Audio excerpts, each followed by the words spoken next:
ব্যাপারটা হলো এখানে যে কনস্ট্রাকশন জব চলছে, শিলিগুড়ির কি কোম্পানিকে করছে, বাট এখানের যে প্রকিউরমেন্টে তারা যাচ্ছে এবং তাদের সেফটির কী ইকুইপমেন্ট, কারণ যে আপনারা দেখতে পাচ্ছেন, নিশ্চয়ই লক্ষ্য করছেন কীভাবে এত মোটা মোটা জয়েস ব্যান্ড হয়ে যাচ্ছে, এক একটা ব্রাস্ট হচ্ছে, আওয়াজ হচ্ছে আর ব্যান্ড হয়েছে, লেবার সব উপরে চলে গিয়েছে, সবাইকে মানে সেফ কাস্টডিতে নিয়ে যাওয়া হচ্ছে। বাট এইসব কনস্ট্রাকশন এবং এই রোডের উপরে গাড়ি যাচ্ছে যেটা, তার প্রেশার হচ্ছে, এখন ওরাই বলতে পারবে, কারণ সেই ব্যাপারে তো আর আমরা এতটা অভিজ্ঞ না।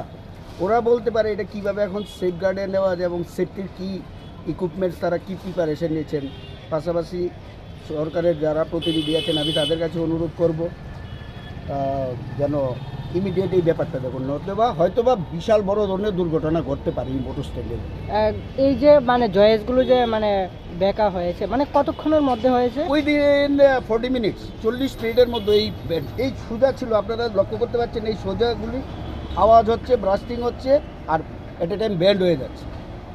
তো এর জন্যই আমি অনুরোধ করব আপনাদের মাধ্যমে যারা এদের দায়িত্বপ্রাপ্ত ব্যক্তিরা আছেন, কারণ এখানে মিস্টার আগরওয়াল আছেন, যিনি ওনাকে আমি বলছি, উনিও বলছেন কী হয়েছে বুঝতে পারছেন না।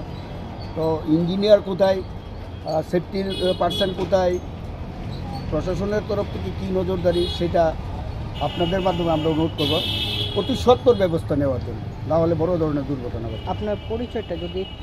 আমার নাম বিপ্লব কুমার রায়, আমি আইএনটিসি স্টেট।